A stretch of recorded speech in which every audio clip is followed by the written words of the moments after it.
پھر جنگ یرموک کا موقع جب آیا، رومن امپائر کے خلاف فیصلہ کن جنگ تھی جو، تو عین میدان جنگ میں حضرت بکر صدیق فوت ہو گئے.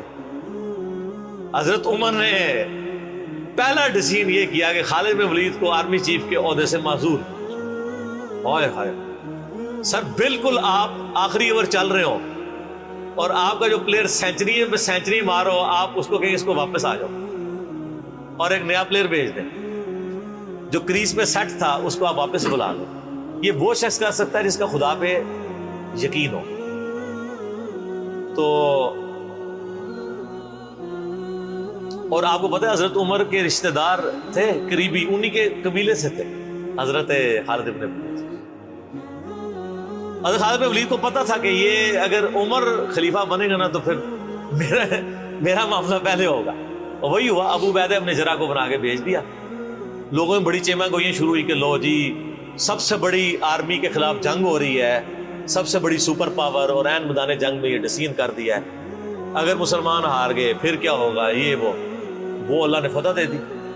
فتح ہوئی تو اب جب لوگ آ کے مبارک باتیں پیش کر رہے ہیں، پھر حضرت عمر نے آ کے مسجد نبی میں خطبہ دیا. انہوں نے کہا خدا کے لیے میں تم سے یہی تو چیز ختم کرنا چاہتا تھا کہ یہ فتوحات خالد کی وجہ سے نہیں ہو رہی، رب خالد کی وجہ سے ہو رہی ہے.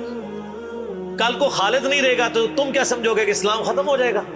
اسلام نے تو آگے چلنا ہے. ٹھیک ہے. پھر انہوں نے کہا میری دوسری حکمت یہ تھی کہ مجھے پتا ہے کہ اب یہ رومن امپائر مسلمانوں کے پاس آ جائے گی، بیت المقدس بھی فتح ہو گیا پھر بعد میں. تو خالد ابن ولید جو ہے یہ جنگ کی فیلڈ کا ماسٹر ہے، اور جب کوئی علاقہ فتح ہو جاتا ہے پھر کسی جنگجو کی وہاں گورنر لگانے کی ضرورت نہیں ہوتی، بلکہ کسی ایسے شخص کو گورنر لگانے کی ضرورت ہوتی ہے جو ہیومن انسٹنکٹ سے واقف ہو، جس کو ہیومن مینجمنٹ آتی ہو. تو خالد تو ہمیشہ تلوار کے ساتھ ہی کھیلا ہے، اس کو ہیومن مینجمنٹ نہیں آتی. تو میں نے اس شخص کا انتخاب کیا ہے جس کو سب سے زیادہ رسول اللہ صلی اللہ علیہ وسلم کی صحبت کا شرف حاصل ہے.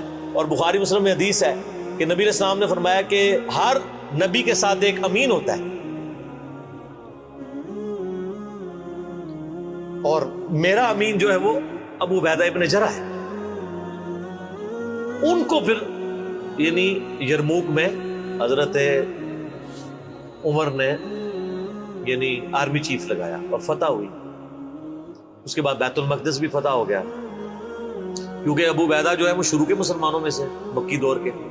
اب بعد میں لوگوں کو اسلام سکھانا تھا تو ایسے بندے کی ضرورت تھی. تو پھر حضرت عمر آپ کو پتا نا دورے پہ بھی گئے تھے بیت المقدس کی چابیاں لینے کے لیے. تو وہاں پہ کئی واقعات ہیں، ان میں سے ایک جو واقعہ ابو عبیدہ کا جو کہ ذکر ہوا ہے، تو اس کے بعد حضرت عمر ابو عبیدہ کو کہتے ہیں مجھے اپنے اب آپ آفس میں لے چلو.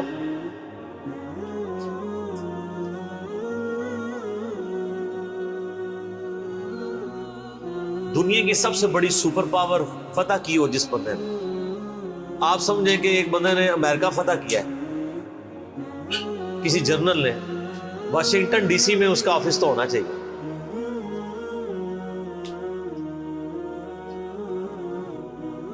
حضرت عمر رضی اللہ تعالیٰ عنہ کو ابو عبیدہ جب اپنے یعنی آفس میں لے کے گئے تو آفس کیا تھا؟ اسی قلعے کا ایک پرانا سا کمرہ جس کے ایک کونے کے اوپر مصلی بچھا ہوا ہے، ایک وضو کی جگہ ہے، لوٹا پڑا ہوا ہے. یہ کل کائنات ہے. اس آفس کی جو سب سے بڑی سپر پاور کو جس بندے نے گرایا، ابو عبیدہ ابن جراح. حضرت عمر رضی اللہ تعالیٰ عنہ کی آنکھوں میں آنسو آ گئے. انہوں نے فرمایا کہ دنیا نے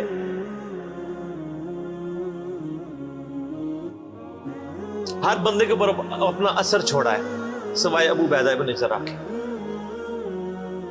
دنیا سے شکست نہیں دے سکی. دنیا سے مراد دنیا کی محبت. ہر بندے نے اپنا حصہ لے لیا. اس لیے آپ کو پتا ہے نا کہ حضرت عمر اپنے دور خلافت میں ابو عبیدہ ابن جراح کو بار بار خط لکھتے رہے کہ آپ ادھر آ جائیں، کیونکہ حضرت عمر چاہتے تھے کہ میں اپنے والد کو خلیفہ نامزد کروں، اس لیے کہ وہ امین الامت ہے. لیکن وہ پھر حضرت عمر کے دور میں طاعون کے مرض میں وبا جو پھیلی تھی شام میں، اس میں وہ پھر شہید ہو گئے، اور وہی ان کا پھر وہ قبر بن گئی. سر میرا سوال ہے کہ طاعون کا مرض آپ کو پتا ہے کہ کیا تھا؟ جسم پہ پورے پھوڑے نکلتے تھے کینسر کے. تو کیا حضرت ابو عبیدہ نے ذرا ناکام کیے ہیں دنیا سے؟ کیسا جی کوئی بندہ مرا تھا، بڑا نورانی چہرہ تھا، یہ تھا وہ تھا. ہر بندے نے اپنے بنائے ہوئے. ایک بندہ پھوڑوں کی تکلیف سے مرا ہے، بخاری مسلم کی حدیث ہے، جو طاعون کے مرض میں مرا وہ شہید ہے. تو وہ مرے تو بستر مرگ پہ ہے لیکن شہید ہے. اور دوسری طرف خالد بن ولید آپ دیکھ لیں، سینکڑوں جنگوں میں حصہ لیا انہوں نے، کسی ایک جنگ میں شکست نہیں کھائی، حتیٰ کہ جو کافروں کی طرف سے بھی غزوہ احد لڑی ہے اس میں بھی ان کو شکست نہیں ہوئی.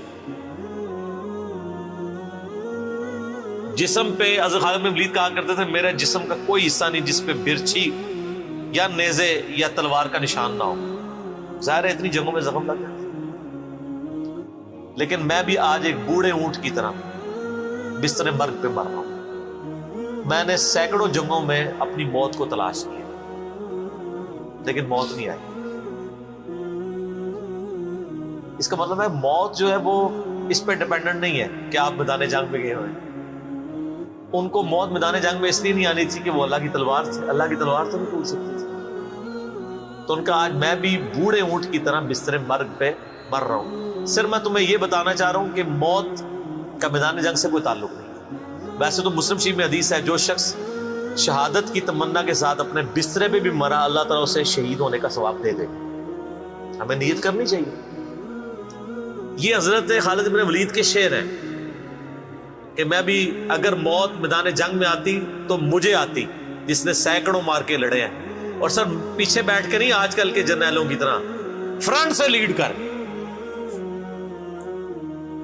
تو یہ ان کے اشعار آج بھی ان کا جو قبر یا مزار بنا ہے اس کے ساتھ ایڈجسنٹ مسجد کی دیوار کے اوپر یہ شعر لکھے ہوئے ہیں. آپ یوٹیوب پہ جا کے دیکھیں تو آپ کو مل جائے.